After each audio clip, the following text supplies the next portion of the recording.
Yes, indeed, the Edmonton Oilers with a matinee gift for Oil Country, a 4-3 win in overtime over the Dallas Stars. Hello, everybody. Welcome to the Oil Stream Postgame Show. Tom Gazzola, Matt Kassian, YouTube Trev in tow for this one as we break it all down. Edmonton picking up its first win on this 3-game road trip, atoning for the loss in St. Louis to kick things off on Thursday on this road swing, and a pretty entertaining game. Some issues, but overall much sharper against a very, very strong Dallas Stars club. And ultimately, it's 2 points for the Oil. And I was saying to YouTube Trev as we're about to hop on the air, they've won 4 of their last 6 visits to Dallas, which is something that you really haven't been able to say since the Stars moved over to Big D from Minnesota. As always, you could text us 780-218-9999. And if you're watching on our YouTube channel, on your way in, kindly hit the thumbs up button. You take off your jacket, you take off your shoes when you come into a party. All we ask is you hit the thumbs up on your way into this party, and join the nasty chat as well as we break things down. Cass will be joining us right away. He's getting set up there. I'll go through the scoring summary, and Trev will be keeping an eye on clips out of Dallas as we go through an Oilers win. The team now has 32 of those on the year. No scoring in the first period, although it was an entertaining first period. I thought the Oilers looked better in the first period, a little bit sharper, especially in the defensive zone. Now, that didn't last in the second period. There are a few moments that we will discuss, but in the second period is when things opened up offensively. It was Mason Marchment on the power play. The Oilers' PK continues to leak goals. That came up again as Marchment collects his 18th of the season from Wyatt Johnston and Matt Duchene to make it 1-0 just a minute 8 into the second period. However, less than a minute later, it would be Evan Bouchard at 2:03 to even things up. Bouchard's 13th of the year from Matthias Ekholm and Corey Perry. However, the Stars would add another 3 goals in 3.5 minutes as Thomas Harley makes it 2-1 Dallas, his 14th of the season from Duchene and Heiskanen. That one, spotty defensive zone coverage. Guys, puck watching, and we'll talk about it with Cass. Connor Brown, the guy there that wasn't picked up or did not pick up Harley and gave him a chance to tuck it past Calvin Pickard. So 2-1 Dallas, 4:47 in. However, Corey Perry would have the answer for the Oilers, his 6th of the season, second as a member of the Oilers, second in as many games from McDavid, who has his 60th assist of the year, and Draisaitl, 38th assist for Leon Draisaitl, 2-2 at 6:55 on the nice redirection by Corey Perry going to the net. However, the Oilers would jump ahead of the Stars, albeit briefly, on the PK. So Derek Ryan, shorthanded, his 5th on a 2-on-1 with Ryan Nugent-Hopkins. His 34th assist of the season would make it 3-2 Oilers at 18:42. But 20 seconds later, you couldn't get the squeeze from Calvin Pickard off the Mason Marchment shot. Matt Duchene is there to tuck home the loose change. Thomas Harley, the secondary assist. So another shorthanded goal allowed by the Oilers, or power play goal against 3-3. After 2, that goal coming at 19:02. No scoring in the third period. Some chances. A lot of bouncing pucks in that third period. We heard Cass talking about it on the pregame show, that the conditions and it being a dual-purpose arena, basketball and hockey. You heard Jack talking about how there hasn't been a Mavs game there in a little while, but still, not particularly great ice, especially in the third period. Nobody scores, but in overtime, the Oilers get a power play, and Evan Bouchard off the ensuing faceoff. Leon Draisaitl wins it. Leon Draisaitl also won the draw off the opening faceoff in OT, gave the Oilers possession, and that's what led to the power play opportunity as they controlled the puck, got it into the offensive zone, and the Stars took a penalty. Bouchard, 2nd of the night, 14th of the season on the PP in OT from Draisaitl off the draw. 4-3 Oilers is your final. That goal coming at the 30-second mark. Shots on net, 27-24 in favor of the Dallas Stars. The Oilers slightly edge the Stars in the faceoff department, 50.7% to 49.3%. Edmonton's power play, 25%, 1 for 4. The PK, just 1 for 3. Hits, 31-25 in favor of the Oilers. Block shots, 18 for Edmonton, 14 for Dallas. Officially, 11 giveaways for the Stars to Edmonton's 5, 11 takeaways for the Stars for Edmonton's 9, as we welcome in our game analyst, dear friend, Matt Kassian, who had a pork shoulder going on the smoker, and I feel like it's probably ultra delicious after a pleasant afternoon watching some hockey. Cass, what stood out to you tonight or today in Dallas? Well, you don't rush barbecue. That's something that you always so it's still on there. Should be done probably right after we're done this. Actually, Perfect. From a timing standpoint, we're just about there with the pork shoulder. And just like you can't rush good barbecue, you don't want to necessarily rush through a game either. What stood out? Well, they found a way to win against a really good team. Solid first period. A lot more chances. They took it to Dallas a little bit, controlled the play, controlled the offensive play. Solid start to a game. Best start we've seen in a little while from the team. So that was really nice. What I didn't like, Connor Brown on the first 2 goals against kind of at fault, I would say on both of those. Loses guys. We can talk about that again in a minute. So I didn't like that. I didn't like how quick they let Dallas back into it after they did take the lead on the Derek Ryan goal. You're towards the end of a period. Really, really important to lock that sucker down. And then, it played a solid third too. So they bounce back. Second period issues again, although they claw their way back, find a way to take the lead, let Dallas back into it. And I was a little concerned going into the third about momentum, but a steady third period, probably by both teams. And Dallas is a good team. Ends up finally carrying you into overtime, and your power play finally gets the job done and helps you win a hockey game. So you know what? Overall, it's a solid game, not a perfect game. Solid game, not a perfect game. Your penalty kill gets lit up again. That's a big negative. Your power play ultimately wins it for you in overtime. That's a positive. Yep. You get the 2 points against a tough team. You know what? Let's be happy with it. Although far and away, it wasn't a perfect game. The end result makes people happy, and you're right. The way they got there, back and forth, not perfect. Dallas is a good team. They created some of their own opportunities, took advantage of some things that the Oilers gave to them, and vice versa from an Edmonton standpoint as well, Cass. The Oilers had some jump in their game. I actually really didn't mind the third line.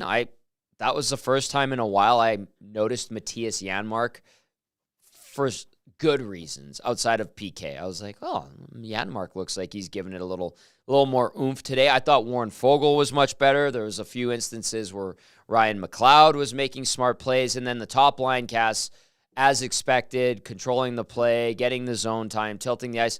I didn't have any problems really with the second line today.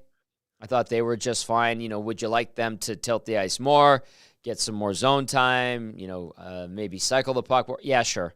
But I didn't have any qualms with that. It was what you alluded to, some old or some habits that have popped up recently again, some bad ones that were old habits popping up recently again and still being a theme, and that was D-zone, collapsing, not paying attention to what's going on in the zone, Cass. Instead, puck watching, and it cost them a couple of times. Let's go into that. Yep. You mentioned Connor Brown's name for the first 2, but go for it. Yeah. For the first 2, most definitely. And just to add on to that, they only give up 1 5-on-5 goal. And they didn't, we'll have to see the total chances and the high danger scoring chances coming out of it. But I would be willing to wager that 5-on-5 Edmonton solidly outchanced the Dallas Stars. There's a few that we usually don't see mistakes made, like Connor McDavid hitting a post on an open net. They could have really changed the flow of the game, especially at that time. But to dig in, it's like, 5-on-5, they were all right again. It was their penalty kill really that let them down from a negative standpoint. And if we're gonna pick apart the goals against here, goal against number 1, Mason Marchment's goal. Connor Brown just stops skating. You see him plant his feet, puck watching, as you allude to, kind of goes like this, doesn't keep his feet moving. Marchment just waltzes right in and is able to cash in without much of a chance for Calvin Pickard. So there's a Connor Brown negative on that one. You do get the goal back from Bouchard, get back into the game, and then just a couple minutes later, Brown again loses Harley twice. Now it's I don't know. And I texted you this, Tom, after it happened. I don't know what he was doing there. Is the weak side winger. Your responsibility is the front of the net. Yes. Your responsibility is to protect against the defenseman jumping in, and Hurley, who, I think he might be tied for the league lead now. He was 1 or 2 back. 14 goals for a defenseman. Yep. You have a guy that is very offensive, that loves to jump in, and not once, but twice Connor Brown gets sucked over, and he gets sucked over right to try to help do someone else's job when he shouldn't have. He doesn't keep track of Hurley, and the puck's in the back of your net. Again, he could have been in the back of the net the first time on that play, and instead of being like, oh wait, this guy's really jumping and really active on me, just no awareness, no shoulder checking by Connor Brown. I mean, this probably, if I was going to pick out Connor Brown's worst game of the year, this might be it from a total he's had standpoint. Some doozies in terms of bad games. He's had some doozies, but when we look at like what's it going to take to have him sit one out. I mean, I know they win today, but it'd be pretty hard to argue against a coach, even if you are Connor Brown, to say, hey, keep him in there, because the penalty killing hasn't been good. Nope. The 5-on-5 play hasn't done much, as you alluded to.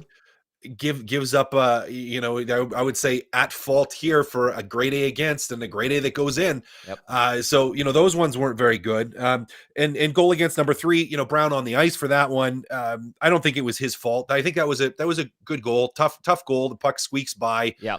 Pickard is a defenseman. You think the puck's going to stay in front of him, and you're not heading to that back post necessarily, sliding around there. Yeah. So let's give credit to Dallas on that one. That was a good goal. But yeah, the other two Brown definitely at fault. And on a Cass, all I'll say about the first one is the Mason Marchment one. Like, that was a shot pass, and they executed that perfectly. But you're right. Like, what led to it wasn't good. Wasn't good. Yeah. I mean, it's and Connor Brown should stay there. That's where he's supposed to be. Yeah. Is in that lane. Yeah, on the positive note, Tommy, some positive. Of the things that Let's go positives. Yes, positives. Let's start with old grumpy man Bouchard, who is definitely getting his Werthers, getting his pudding. I can't remember who it was, VR Montenegro that was in the nasty chat. Said, give that man his extra pudding cup. Give him the full fat, full sugar, real deal after that game. Good game from him. He finally shoots the puck 2 times, Tom, and it goes in 2 times, both in the power play at the end, as well as that goal number 1. So we love that from him. He scored enough this year, Tom, that when the power play is either struggling or not having success, it just, him shooting the puck gets them back to what they're supposed to be. It opens everything else up. He's got such a good shot, great release. It's wonderful things happen when he shoots the puck, and he does there again. So great job by Evan Bouchard to pot not just the goal to bring them back into it in the second, but also the OT winner. Great on that. You talked a little bit about that top line. I kind of like Corey Perry playing with those guys. Seems to fit in just fine, doesn't he? Goes to the front of the net, Tom, and with Draisaitl and McDavid, with that puck possession line, and we saw it again today, they will stay around the exterior and use lots of speed and look for opportunities to attack. Now, when you have 2 players that do that and do that frequently, really important that you have someone that, when a chance is there, they go to the front of the net to try to create. And Corey Perry was around the front of the net a couple times today. He gets the goal, but there was once or twice, or even 3 times, other opportunities where he was at the net and the puck went there. Now, one of them, he could have had a chance and a tap it on a rebound. He doesn't know where the puck is spinning and trying to find it, but he's there. And he knows how to play around the front of the net. And I think if you are going to load up that top line with McDavid and Draisaitl, he's actually been a pretty good compliment to that. And I liked what I saw from that group today. Is he going to be there first line right winger going forward for the rest of the year? No, I think it is the short answer. But in a situation, in a pinch like this, where they need a guy, they're trying to find something, Cass, his instincts, his old abilities, they kick in from time to time. He can't do it as consistently as he used to, but he can still do it every now and then. We saw that tonight, so that's a great point. I want to throw this at you. Calvin Pickard's game overall, outside of not squeezing that one where Duchesne tucked it home, I thought he was fairly consistent. And when you get 4 past Jake Ottinger and your guy only gives up 3 and he's your backup, I think it works out just fine. And that just adds more to the trust level, I assume, with Calvin Pickard, right? Not just from a team standpoint, but I feel like the fan base is starting to look at Calvin Pickard and go, he's all right. Yeah. Yeah. No, I agree. And he played another really solid game today, Tom. I mean, we can't look at this and say that he was, the one he didn't squeeze, but he still gets a piece of it. Again, a good goal by Dallas, getting to the net there, but he makes that first save, which wasn't an easy save. And hey, I thought he played a really good game again. And if I'm Edmonton Oilers management and I'm continuing to look at this and look at the trade deadline, I kind of go, I just don't know. And there's been less and less clamor the more that he's played about trying to bring in another goalie. I would say it's slowly died down. Now they lost 1 game and lost 2 games in a couple, and all of a sudden people were freaking out again about the goaltending, or some people were. But I think that's the minority. I think for most, they're comfortable with Pickard right now, and they should be. He just continues to be solid. He continues to be that steady backup where it's like, yeah, you're not necessarily getting the unbelievable saves all the time, but he's saving a vast majority of what he should save, which is what you want from your backup goalie. So trust increasing, absolutely. A rock solid night from him, and just kind of continues to cement himself as being a viable backup option. No complaints from me on this afternoon as the Oilers win at 4-3 in overtime in Dallas, something that we really haven't been able to say often over the course of Dallas's tenure as a National Hockey League franchise after moving from Minnesota. So the Oilers pick it up just their 12th regulation win in the regular season in Dallas since 1993-94, Cass. Like, it's crazy. And then obviously the playoffs a little bit different with the 1997 series there, but Edmonton getting it done in OT, 4-3. Text us, 780-218-9999, or via the Nasty Chat. I've got a bunch of texts here that I've got queued up that I want to float to Cass. It's Gazzola, it's YouTube Trev, and it's Matty Kassian with you as we roll through here. Caper Dan, speaking of the backup goaltender situation and a couple others here that I'm going to get to. Caper Dan says, I'm so very tired of this narrative online that we need a quote-unquote solid backup. Where has Pickard failed us? Before tonight, he had a .912 save percentage, sub 2.5 goals against average, yet he is partially at fault for at most 1 goal of 3, and people are sending him back down. So I think that's what you were alluding to, as well as Caper Dan, is a bit of I'm assuming there was a discussion on Twitter, X, or whatever, saying it was a Pickard thing. I didn't catch that. I stay off of that as much as possible. But Justin of Balgoni also says, Pickard has been a stabilizing force between the pipes. I feel he has earned a decent amount of starts down the stretch. Justin of Balgoni signing off on that one. All right, there's a lot of text coming in. This is great.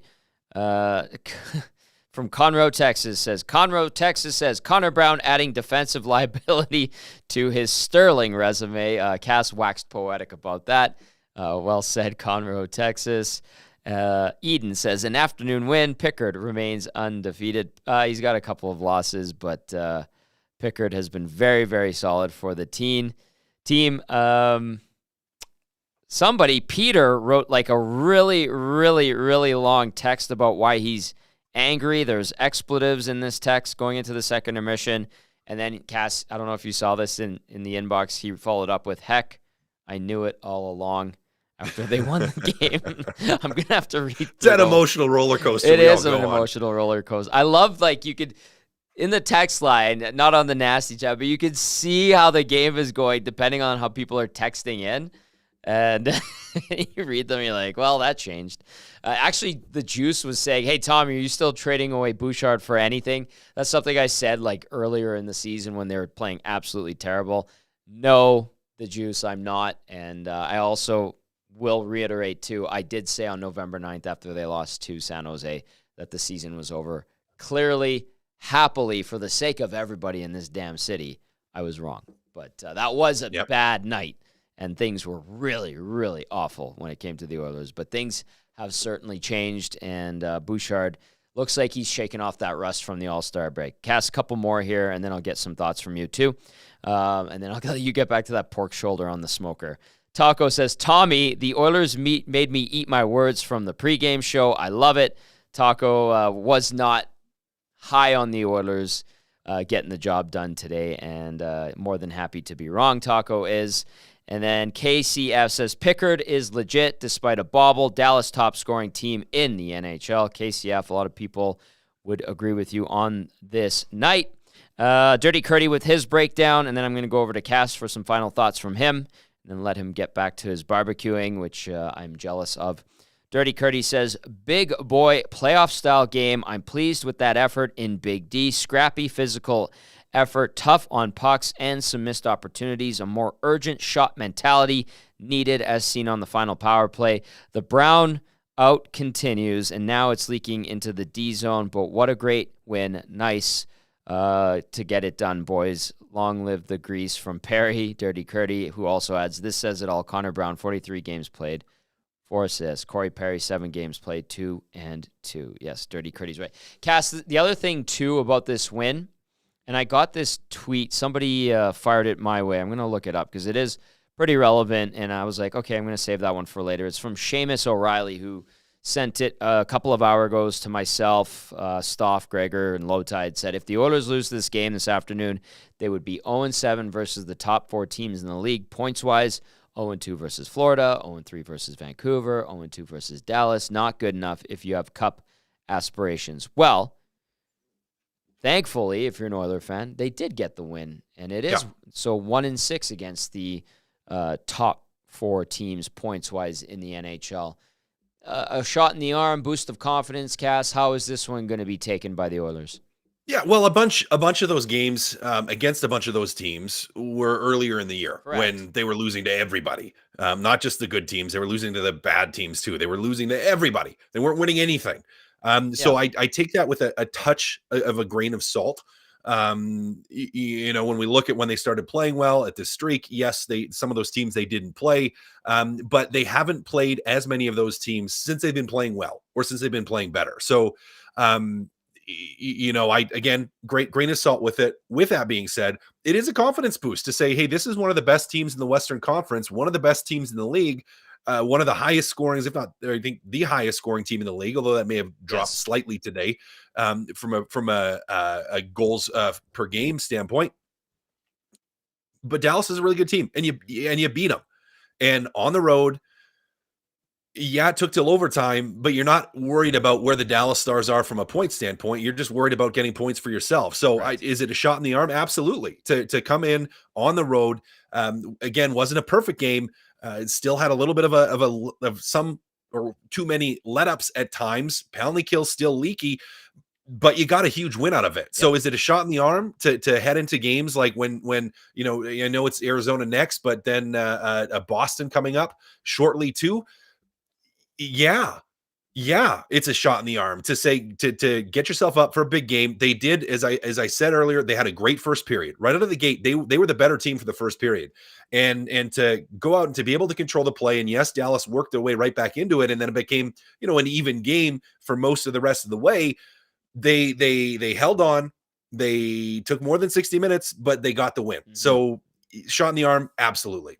The Oilers snapped Dallas's 4-game home winning streak, their 3-game winning streak overall, and this was a Dallas team that was 8-1-1 in its last 10 and did have a 17-8-2 home record. It is 17-9-2. Now the Oilers snapping a 2-game road losing streak in the process. K-Cass, you're looking at this from an Oilers standpoint. You're going into Arizona, taking on the Coyotes, who are a better team certainly than they were last year. It's an afternoon matchup on President's Day in the U.S., Family Day up here in Canada. What is the strategy at Mullet Arena on Monday? Well, deal with being in a tiny little building with not that many people there. For the goaltending, whether it's Skinner or Pickard, your sight lines are a little bit different for goaltenders in there. Visually, it's a little bit different. So finding a way to deal with that. I mean, you're going to have an Arizona team that, they are trying to get back into that wild card position. As you said, they're a better team than they've been in years past. They granted they're probably out of it now with how far back they are, but certainly still try to have as much of an impact as they can, as you said. And they've had chunks of this year where they played fairly well. 2-7-1 in their last 10. They've been struggling a little bit with losing in 3 straight. You're going to get a hungry Arizona Coyotes team that has a chip on its shoulder, trying to prove that they belong. Now, Edmonton playing at their best versus Arizona playing at their best. I take Edmonton all day. So it's going to be just that process-oriented game of saying, if we come out of the gate and we play like we did in that first period, if we control the play like we did in that first period, we continue to try to shore up the penalty kill, we continue to try to get pucks to the net on the power play, they're going to be fine and they're going to be in a good position. So really it's just taking that same first period mentality they had today against the Dallas Stars and bringing that against the Arizona Coyotes. The collective we, you're saying from an Oilers standpoint, of course, because I know people have been bringing up that whole thing to me, and I love it. But that's what you mean, Cass, 100%, right? Yeah. Yeah, exactly. Okay, final question from me, because you've been telling me about this damn pork shoulder that you've been working on the smoker. Where's it at right now? How much have you babied it? Like, do you look at it? Do you have to do you slather it in sauce, or do you wait till it's all done to put the sauce on? You do the sauce. You do the sauce at the end. I mean, you're smoking it, so the less you open up, the better. So I only opened it up to wrap. It gave me a little bit of a double stall, but I wrapped it at the first stall and kept it in there. So didn't want to lose any of the temperature, especially with how cold it is outside. So it should be right at the point where we're just about done. Yep. Kind of touching up to that 202 internal temp. Which will shred nicely and stay juicy. So yeah, it'll be good. You do the sauce after if you want the sauce. But Timber Woodsman, before you left, or actually right after you left on the pregame show, said that second stall is a pain in the ass. I didn't fully understand that, but I heard you allude to the stalls. Why would Timber Woodsman be saying that? Well, because you don't know how long it's going to take. Okay. And sometimes it can take hours. And so you're just staring at the temperature, and the temptation is to open it up or to do something or to crank your own temperature, like to try to get through it. But you run into the issue of drawing it out if you increase your temperature too high. So it's a patience game, and it sometimes sucks because you're just sitting there waiting, staring at the temperature, being like, this is going to take way longer than I hoped it would, but you have no idea of knowing how long it's going to take. So yeah, stalls suck, but you have to just wait them out. I knew I needed to ask you about that because I knew Timber Woodsman meant something about it. I've just never done anything on a smoker. Okay, great stuff as always, Cass. Enjoy the rest of your weekend. That pork shoulder sounds delicious, and have fun at the daddy-daughter dance tonight. I will. The kids get to pick my outfit, so it could be interesting. We'll see what great. Getup I end up in. So it'll be fun. As long as they have a good time. I know we had a good time with you on the Postgame Show. Okay, see you on Monday, Cass. See ya. That is our game analyst, Matt Kassian, breaking it down. A jack of all trades, that Cass. He's got the pork shoulder going on the smoker right now, covering the Oilers, taking his daughters to the daddy-daughter dance. Busy man, and we'll be catching up with him Monday afternoon, 2 o'clock start in Arizona, or 2 o'clock start our time, 1 o'clock start in Arizona. We'll be on the air at 12:30 for the Oil Stream pregame show. All right, let's get YouTube Trev back on here. Good to have YouTube Trev back in tow after a little sojourn back to, what, you went to Lethbridge or Pincher Creek? Lethbridge. I was back in Lethbridge. Old stomping grounds. Good. Got to see the fam, got to see Grandma. Nice. It was good. It was a lot of good, but this was awesome. I'm happy to be back. And put yourself on. Okay. Let's see what I can do here. Let's go. Hey, there it is. What's up, Tommy? Yeah. So all around, pretty solid game. I'm quite pleased with their performance. These matinees, they're 3-2 this season. I seen that stat that they posted, and I was like, we talked about it. They definitely have been better as of recently. So that's good to see. And this Dallas Stars team, they're a good team, Tommy. They're a really good team. So I'm quite pleased with their performance. The Oilers, for the most part, they did a really good job at quieting their stars, the stars, right? Like I thought the Jason Robertsons, the Rupe Hintz, they can fly, and they weren't so noticeable. Matt Duchene, Ty Dellandrea and Wyatt Johnson, I thought those guys were a lot more noticeable than Parchment too. I thought. Mason. Yeah, he was definitely in there for sure. So all around, pretty solid game. The first line, I thought solid. Second line, I don't know. I think maybe just I have a little bit of too high expectations, but I'd like to see a little bit more. They didn't underperform, but they didn't overperform. And when you got the likes of, Zach Hyman, having a career year, I'd like to see them, put the puck in the net a little bit more. But that being said, they didn't really fault them. They didn't really hinder them. So I thought that was good. But third line, you said it, Janmark. Definitely most noticeable game in recent memory by a long shot. He was getting in there. So it's nice to see. And they'll need that. They'll definitely need that. But I don't know if we talked about the Derek Ryan shorty. That's obviously good to see. The penalty kill's been struggling, but at least they were able to get a shorty. That's good to see. But Connor Brown, Tommy, I don't know.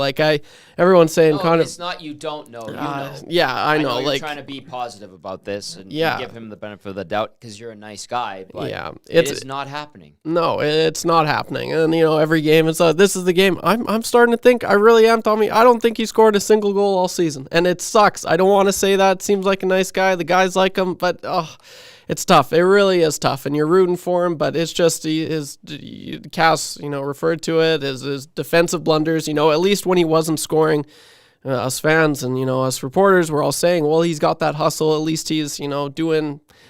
It can only last so long. Yeah. Like, hey man, you got to do something offensively. Yeah, exactly. So that hasn't really been the case. So it's been tough to see. I don't know. But Bush, how about Bush getting a little bit more confident, way more confident?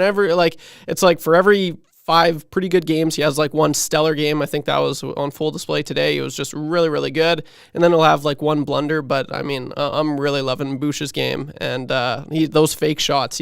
Those are getting really good, and keep an eye on those because he's been really master your craft, and that's been on full display. So he's getting a lot more confidence. I'm happy the defensive pairings are back. They gave it a go. For whatever reason, they have their own reasons. I don't know why they changed it up, but they did, each to their own. But I'm definitely happy to see, it back to what they had before. So all around, Tommy, they got it done on a game where a matinee day. I didn't think they were going to do it. The Stars. You were pretty. I said I don't like their chances. I'm like, let's see what happens. Yeah, and but all around they did it, and they look on to Arizona where it's another matinee game. So. We'll be curious to see what happens there, but pretty solid game. You did have a lot of energy. Thanks, good. Buddy. Oh, thanks, buddy. Nasty chat's liking you. Trev, did your granny like the jerky? That's from Fergie's prostate. I cannot confirm or deny. I don't know. No comment. I'll say that. I love the jerky gate. Yeah, what happened? What happened to the jerky? Oh, stop it. We're not bringing that back up. But Fergie, thank you for bringing the jerky in yesterday. Great having you on the Hangout. That was a lot of fun. Fergie's hilarious. Who else? A lot of people saying, good to see Trev. Nice to see him back. Jay says, you look like Skinner. Yeah, we've talked about that. YTT, long time no see, brother. That's from Nick Raz. JCD780 says, YTT LFG. I love it. Very good. Nice to see. Yeah, I love that. That's great. Thanks, guys. One more for you. Calvin C says, YTT, you mentioned you were most likely going to shave the stash. If you do it live on EST. You know what? I think that would be worth doing. I never even thought of that, but I think that'd be fun. That would be. What do you guys? I'd have to bring it. Maybe we could do bring a it up to you guys. component or something like that. Raise some $5. $5. $5. A couple $100 for charity. Maybe that'd be cool. I like that. Yeah. Well, we could talk about it. But are you really ready to get rid of it? I know you're saying you want to cut your hair. Oh gosh, yeah. I need a full reboot here, Tommy. This morning. Chantal. Yeah, I need to see Chantal. It's getting bad. I don't know how there's lifers, and there's probably a few nasties out there that I've had this mustache for quite a few years. I know my stepdad Frank, he's had his goatee for as long as I can remember. I can't handle it. It drives me crazy, man. When I wake up, it's nice and curled now, but I'm not even joking. There's hairs all over I'll take a photo. I'll send it to you because it's it's not good. It is gross. I believe it. Love it. Mike in Thunder Bay texting in 780-218-9999. If you're watching on YouTube, smash the thumbs up button, please, and thank you. And you can get at us in the nasty chat. Good vibes this afternoon for sure, especially with the Oilers pulling off the 4-3 overtime win. Mike in Thunder Bay says, what a roller coaster of a game. Some mistakes and special teams still need work, but overall a much better effort across the team. Hopefully they get back in gear, keep some consistency game to game. The heart line of McDavid, Draisaitl, Perry was awesome to watch. Signed, Mike from Thunder Bay. Ryan from Saskatchewan says, Oilers own the possession metrics, 5-on-5, expected goals percentage 67, high danger, scoring chances 9-7 Oilers. Got to clean up the PK. It is leaking hard, lots of cross seamers, over pursuing the puck, played a solid third, good on Pickard. Enjoy the barbecue, Cass. That's from Ryan in Sask or from Sask. C-Dub in Tulsa, my fellow Okie, says, good day, Tommy G. Beating the Stars just delivers a special kind of sweetness. All those early playoff exits in the 90s at the hands of Modano, Zubov, Turco, chills. Just memories now. I'm also very excited to see how the Corey Perry effect will show up in the playoffs. He's made a positive impact on every line he's played on so far. More, please. Cheers, boys. C-Dub in Tulsa. Thank you, C-Dub in Tulsa. Caper Dan was talking about Pickard and the goalie narrative, and we agree with Caper Dan. I'm not going to read that one about Connor Brown. R-Dubs with one not as harsh as the previous texter says, Brown wouldn't make the Condor starting lineup. R-Dubs, he would, but I know what you're saying, pal. This one from Hampton Steve. Hey, Hampton Steve. I haven't heard from you in a little while. Hey, Tommy, big win by the Oilers. Key thing is to not have a letdown against Arizona on Monday. 2-1 road trip was what I was hoping for going into this trip. And Dusty and I were talking about on the Oil Stream that very thing. If it's a 2-1 road trip and you win St. Louis and Arizona, but lose in Dallas, like, would there be a negative spin on it from some people? And Dusty and I predicted yes, probably, because you didn't get that one in Dallas. But if you go 2-1 with the win in Dallas and you lose one of those other two games, like they did to St. Louis on Thursday night, I think with the Dallas win, and you bring it home with another win against Arizona, hypothetically, like, people go, you know what? Not happy about what happened in St. Louis, but they've totally redeemed themselves in Dallas. And if they can get the win Monday afternoon in Arizona, I feel like people are like, okay, back in the right direction, especially if the cross-ice passes are taken away, especially if the PK starts to wake up, maybe on Monday in Arizona. But there's still some issues. It's not perfect by any means, but the fact that they got the job done, I think, reassures some people, considering how sloppy it got at times and still has been out of the All-Star break. 780-218-9999 or via the Nasty Chat. You got any in the Nasty Chat, or we have some clips to get to? Still working on the clips, Okay. but just going back to your last comment there, I could not agree more. Like, it's huge. I wouldn't say this is a statement win, but it's a big win, right? Like, you wanna be the best, you got to beat the best, right? And the Dallas Stars, not saying they did, right? they're up there, right? They're Yes, they a are. top They're right team, there. exactly. The only team that has more points than them going into action today is Vancouver. Yeah, like they're top notch. They're a super good team. So coming out of the break, there's a lot of people saying, and it was, pretty annoying. A lot of people saying they only won this or 16, 17 games is, just because of it was a light schedule, and then they come out of it. They lose to Vegas. They lose to Los Angeles Kings. So they played a really good game today against a really good team. They're back in the W win column. So yeah, it's a big win. It's huge for their confidence. Colin Ellerslie via the Nasty Chat says, "Yep, this would be a positive 2-1 road trip now with the Dallas win." And I think that does change the mindset. I think especially from a media standpoint too, where you go, okay, well, you won in Dallas. And then if you get this win Monday in Arizona, it's not going to be easy by any means. I know the Coyotes aren't playing well, 2-7-1 in their last 10.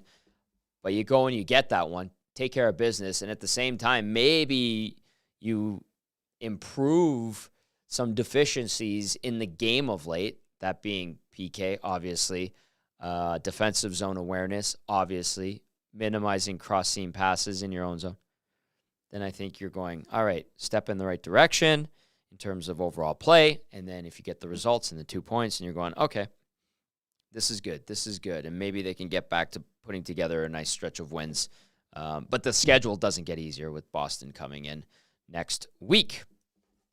All right, keep those texts coming in, 780-218-9999. Your comments, concerns, things you're happy about after the 4-3 OT win in Dallas. Nasty chat, keep doing your thing. This is the Oil Stream Postgame Show right here on Edmonton Sports Talk. Gazzola and YouTube Trev. We heard from our game analyst, Matty Kassian. He is now working on his pork shoulder that he's got on the smoker. Lucky guy.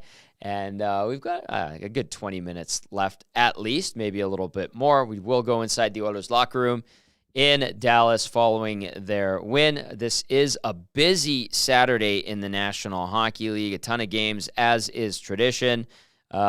Kudos to, is it the Flyers that are wearing the Rocky get-ups going into the Stadium Series game against New Jersey? They had the gray sweatsuit with the black. That would make sense. Yeah. I missed that. The taped up Nucks. I really like that. I like where teams are going with getting up for these games. It's a one-off. It's special. Embrace where you are. Embrace your team name. We saw the Oilers wearing the oil rigger get up earlier this season. Was fantastic. I don't know what the Flames call whatever they did there with the overalls and the cowboy boots and cowboy hat. That was no shirt. Didn't need it. But the Devils guys showed up wearing like Jersey Shore, like Kappa tracksuits, and so they got all in on the Gym Tan laundry motif while the Flyers did the Rocky stuff. So I like it. I think it's really cool, especially if you do something clever and everyone buys in. I think that's really, really fun, and everybody gets a kick out of it. So 13 games on the NHL schedule today. Let's get you up to speed on what's happened thus far, and we'll also tee up what's coming up later on in the day.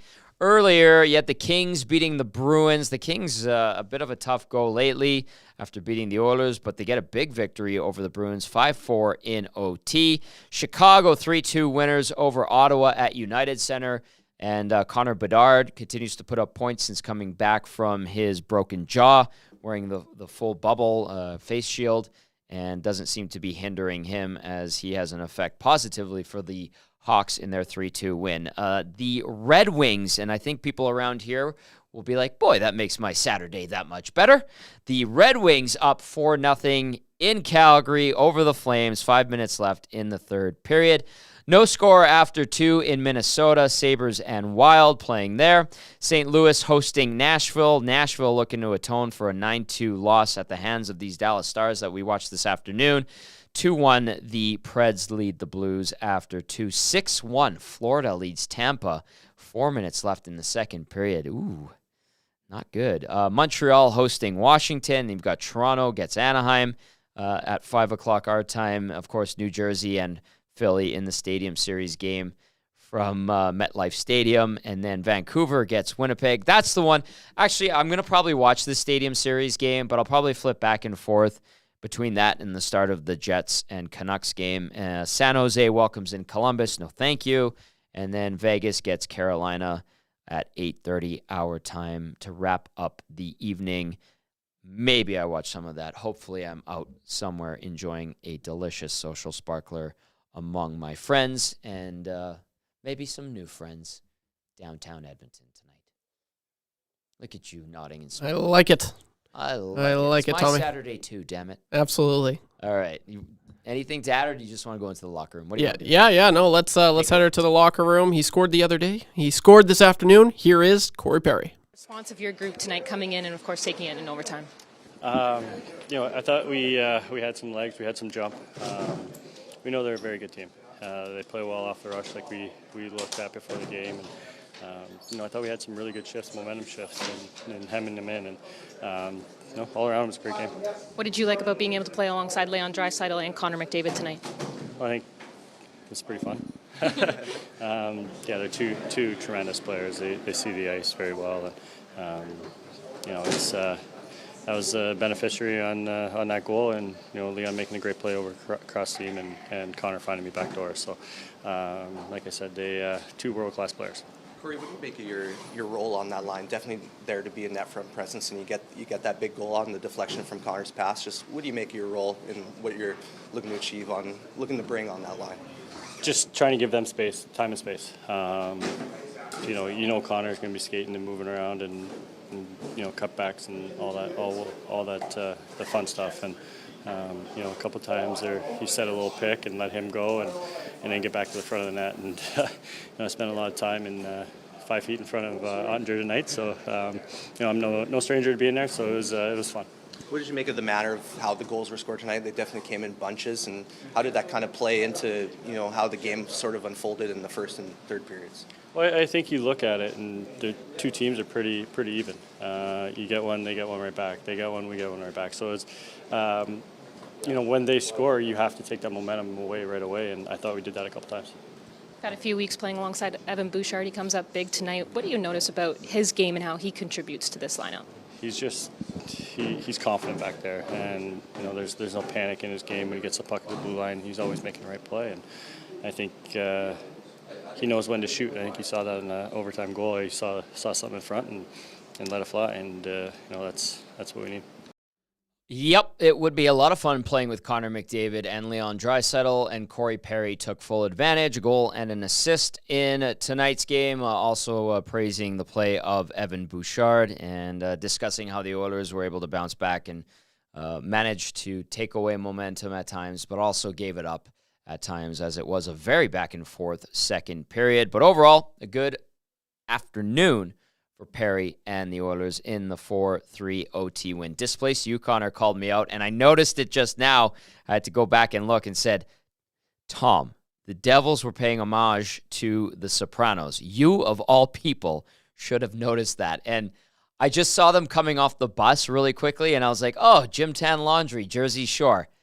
Now that I look at it, and they had the teacups or the little espresso cups, and the pinkies up, and I was like, oh yeah, that's Sopranos. So Displace you, Connor. Thank you for keeping me honest on that. Yes, I feel shame, but whether it's the GTL of the Jersey Shore or the Sopranos, it is some greasy Guidos from Jersey, and I recognize that for sure. Okay, where are we going next, YouTube Trev? He had 2 goals today. Here is Evan Bouchard. Your stick that's probably going in there? No, I actually wasn't sure. I saw their D-man kind of screen for me and figured to put it to the net and see what happens. What can you say about the response from your group tonight, taking it in overtime, but also the way that you bounced back after Thursday night's game?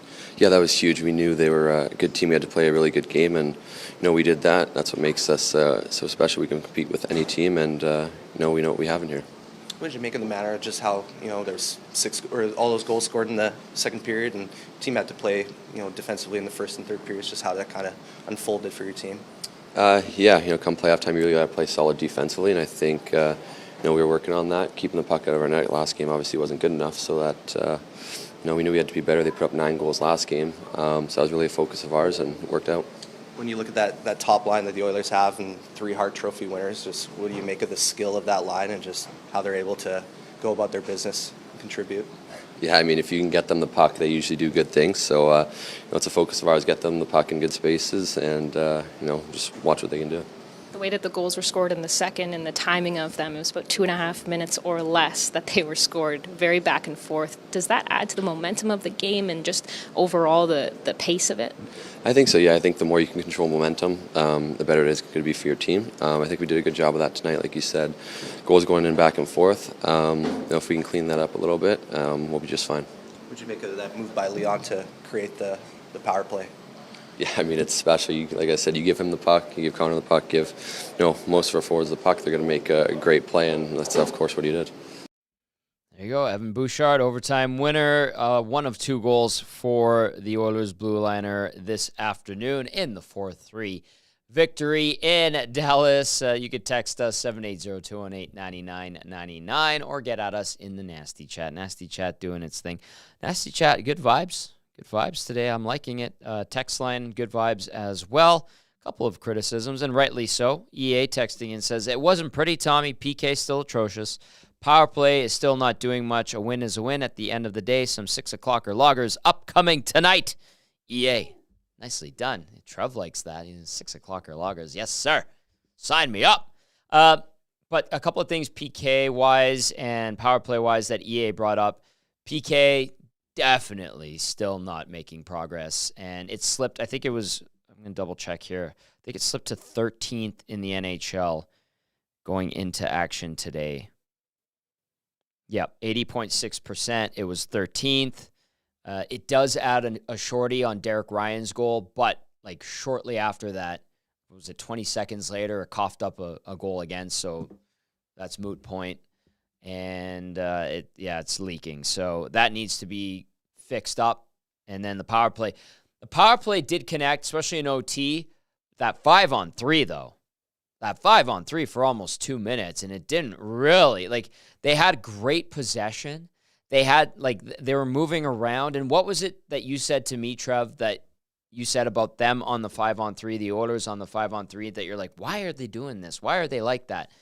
Yeah, a point that you made. It's interesting for me when they're when it's 5-on-4. I think what made their power play so special last year is they're always, whether it's Connor or Leon or Nuge, it was so unpredictable. The one person but they were always in motion. McDavid was always skating with the puck, and it really just stirs the pot. And for whatever reason, when it's 5-on-3, it just becomes so stagnant. The skating just isn't there, and then instead they just go cross crease, which those are high efficient scoring chances. So I get it, but it's like nothing's really clicking, and it's kind of been that way all season long, Tommy, just looking at it. So that's one thing I definitely think they can change. They obviously have the skill to change that. It's just I don't know what forever reason they just feel like okay, let's sit back. I don't get it. It started to move late, but they were trying to force some passes through that got either clipped by a stick or a skate that didn't get through the seams like they wanted to. And then, too cute. And I think I saw Penner's Pancakes earlier say he was ready to smash his TV or throw his TV out the window after that 5-on-3, if I'm correctly quoting you on that one, Penner's Pancakes from earlier in the show. But the first minute of that 5-on-3, it was just kind of like, okay, up here, down to the side. Okay, McDavid takes a spin, looks down low, looks it off, comes back up. Back to Bouchard. Over to Draisaitl. Draisaitl looks down low. Nope, doesn't see it. Goes back to Bouchard. Finally, McDavid swings over. They get moving. Bouchard reacts, and he goes to set up to open up and provide the one-timer capability and option, and they don't use it. And then it wasn't a great 5-on-3. Too cute was the term that was being thrown out there in the Nasty Chat, and I'm 100% in agreement with everyone that said that. 5-on-4, though, they work it around. They have their set plays. They throw people off. They throw PKers off, and they get it done. But, fix it. I'm just kidding. They got it done, though. They did. They did get it done. But You're it was off like the hook tonight. It's like watching semi-pro Jackie Moon. Okay, I got it. Don't Back to you. Yeah, don't want it. Back to me. Don't like it. Exactly. That's what it's like sometimes. Yeah. But that's the way she goes. From one coach to another. Look at you. Let's go into the Oilers locker room. Or I guess not the Oilers locker room. Here is the Oilers head coach, Chris Knobloch. This is, not an easy team to play. They score a lot. They win a lot. What did you think of just how your team stuck with it and won it in overtime? I thought they responded very well. And then the second period, Dallas started taking over and was probably the better team. I thought we regrouped after the second period and were able to put a really strong period in the third. And a lot of credit to the guys, where we talked about how dangerous Dallas is off the rush, and they scored a lot of goals in that way. And I thought we did a really good job on the forward check, deep pinching when it was there and when not too. And ultimately, the biggest thing is probably the forwards, how hard they worked back. Evan Bouchard with a couple of goals sets a career high, including an overtime winner. He scored a big overtime winner in Montreal earlier this season. He appears to be, more comfortable when he has the puck and just so confident. What's your sense of your young defenseman? Well, he's been playing really well. Tonight was probably his best game I've seen him play for the last couple of weeks, and he's very dangerous when he has the puck. Obviously, we talk about his ability to fire the puck and getting the big bomb and those big heavy shots, but a lot of his goals are just little sifters, little wristers from the point, and that last one, he makes a little move at the walk in the line, freezes the forward, and then it rips a nice little wrist shot inside the post. And then also I believe it was Hopkins who was right in front of the goalie, provided a really good screen, but he's able to find getting shots through like that. What did you like of what you saw from Corey Perry playing alongside Connor McDavid and Leon Draisaitl this afternoon? I thought he was really good. Those two guys, they like to have the puck, and they're usually on the outside looking to make a play, and you need somebody at the net front. And, Heisey's been really good at that. And but we felt to balance our scoring, that Corey would be an excellent complement to Leon and Connor. And, tonight, I thought it was a good game from all three of them. Managers been playing well, particularly since the All-Star break. What was the key to your success against him tonight? I'm not sure. I think we just were able to just get enough chances. I can't say that was really anything. I know the last one we had good net presence. I have to look at the other two. Well, the one shorthanded goal was, a 2-on-1. Very difficult for the goalie to slide across on that. But I think with all our goalies, we just reinforce for our players to get to the net. All right, there's Oilers head coach Chris Knobloch improving to 29-9 as bench boss of the Orange and Blue. Text us 780-218-9999 and continue on in the nasty chat. Do your thing as we roll along here. We have about 5 minutes left, I think, and we do have some business to get to. We'll take care of that right away. And we'll get some final thoughts from everyone. Very efficient in the locker room, the Oilers were today, and that's good. I mean, they summed it up in 2 minutes or less. Everybody did in their post-game pressers, and on they go to take on the Arizona Coyotes Monday afternoon. We do have a watch party at Hudson's West Edmonton Mall for the game against Boston, by the way. And come on down, check things out. I've got a ton of GCs that the good folks at Hudson's provided for me. I didn't know I had $20 and $50 ones. I've also got $1 million $10 GCs. So come on down, say hi. I'll hook you up. What are you shaking your head? I'll be saying hi. I love Hudson's. Say hi. Have a good time. Let's have some fun. I always have a good time at Hudson's. It was really good this Thursday night. It was just a very hectic Thursday, but an Oilers win with good vibes, nice weather. Long weekend makes things a lot easier. So without further ado, let's take care of some business now. Time now to get to the Damon Bunting RE/MAX Elite Player of the Game. Damon Bunting, consistent, top-producing realtor in Greater Edmonton and among RE/MAX realtors. He and his team would love to help you find that right home or make the move from your current home. Damon is community-driven, understands what it takes to make a difference in our city. Check him out, DamonBunting.com, or visit him at Damon Bunting Real Estate on his Instagram page. There is the mustachioed one, the one and only YTT YouTube Trev. Go for it, pal. Thank you for that, Tommy. So we're gonna get straight to what is it? The saying, the meat and potatoes. Is that the saying? Yes. Evan Bouchard, nice. Evan Bouchard, he's the player of the game. Anytime you get the overtime winner, I mean, he's just been so consistent as of late. His offensive numbers, I should say, have been consistent. We've talked about it defensively, especially earlier on in the season. It's kind of been a little lackluster, but he's gotten better defensively, and his offense has always been there. And, we just 2 goals again tonight. Now puts him tied for second among defensemen in the entire NHL. With Thomas Harley. Yeah. Oh, look at that. Yeah, look at you. Yeah. Super impressive. The only person ahead of him is Mackenzie Weegar for the Calgary Flames. So, but you look at the points, right? He's right up there. He's top 10 in scoring for a defenseman right now. He's absolutely crushing it. So it's good to see, and watch for that fake shot, because it's so smooth. He's getting better at it, and he's really fooling the opposition. So it's very satisfying. He makes it look really easy. I guarantee it's not easy to do. So good for you, Evan Bouchard. You were the player of the game. The Damon Bunting Remax Elite player of the game. Evan Bouchard, couple goals tonight, including the overtime winner on the power play. Bouchard, I would say that was his best game coming out of the All-Star break, because that game, especially in Vegas, he was too loose, too nonchalant.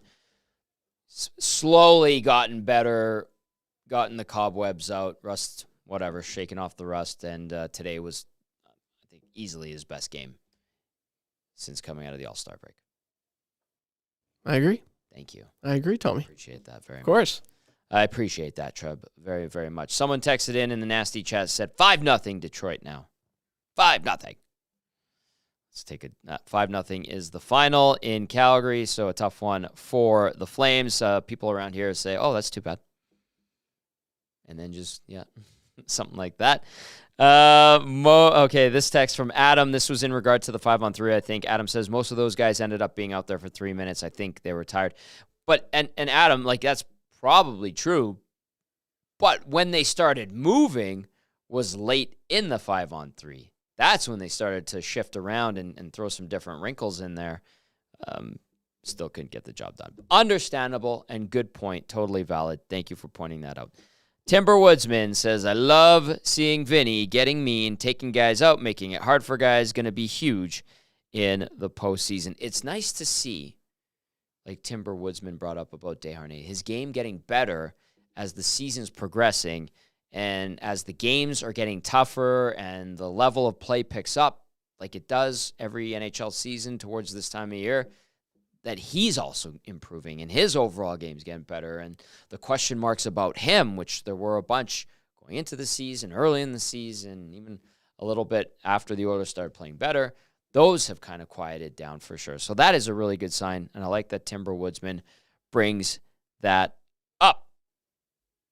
780-218-9999. We've got a minute or two for a couple more. I see everybody in the text line is satisfied. Nasty chat seems overall satisfied. Carmen, KGill97 wants a backup. Carmen, we just talked about this. Pickard just won. What was that? He's 6-2-2 now. There's 6-2-0, pardon me. Pickard is the backup.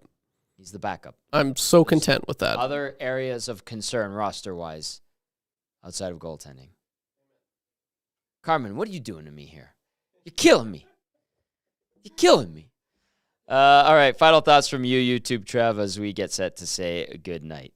Yeah, all around, just a solid game there, Tommy. I'm very pleased, very satisfied. I think that's a good word to use for this game. It was satisfying, right? They got it done. Was it pretty? No, but at the end of the day, they got it done. So they look forward to Monday, where they take on the Arizona Coyotes, and it's the first time, right? If I'm not mistaken, first time they're playing the Coyotes this season. So looking forward to that. They're a young, up and coming team. There's a lot of pieces on this Coyotes team I really like. Clayton Keller, Barrett Hayton, he should be good pretty soon. Logan Cooley, he's going to be, just an amazing American prospect for years to come. So it's going to be an exciting game. I'm looking forward to that as well. So yeah, all in all, I'm satisfied, and it's good to be back. Good to have you back, pal. Great work today on the pre and post game show, and we're going to do it all over again on Monday. I'm going to give the final word to Zulu. Zulu sums it up nicely. Zulu texts in via the nasty chat. 2 points is 2 points, especially against Dallas on the road with your backup in. Thank you, Zulu.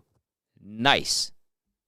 Sums it up perfectly. No, it wasn't perfect. Yes, they coughed up leads. Yes, they were not good on the PK. And yes, they were a little bit sloppy at times in their own zone. But it's a win against one of the best teams in the league. And they totally redeemed themselves for that 6-3 loss in St. Louis on Thursday. That is going to do it. For the Oil Stream Postgame Show, I'm Tom Gazzola, for YouTube Trev and Matty Kassian, saying thank you for being with us all afternoon long. Please, please, please enjoy the rest of your weekend. We will talk to you Monday, 12:30. We're on the air, Oil Stream pregame show, Oilers and Coyotes. Till then, enjoy yourselves. Ciao for now.